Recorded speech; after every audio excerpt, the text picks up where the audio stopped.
স্পন্দনকে পড়াতে এসেছিলাম, তো এসে কয়েকটা ড্রয়িং দেখলাম, ভালো লাগছিলো তাই করলাম। এটা রিড অ্যান্ড ড্রিঙ্ক। তারপর এটা দেখো, এখানে একটা অ্যাকোয়ারিয়ামের মধ্যে একটা মাছ রয়েছে আর একটা বিড়াল, আর লেখা আছে, ছবিটা দেখো ভালো করে, ভালো লাগবে। তারপরে দেখো সবচেয়ে লেজি,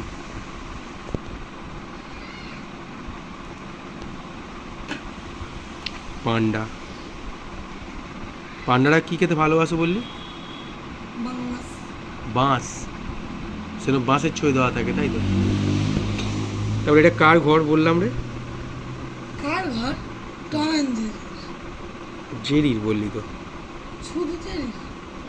এটা ভাড়ায় দেওয়া হবে। তো আমার আর এত কটা ছবি আঁকা হয়েছে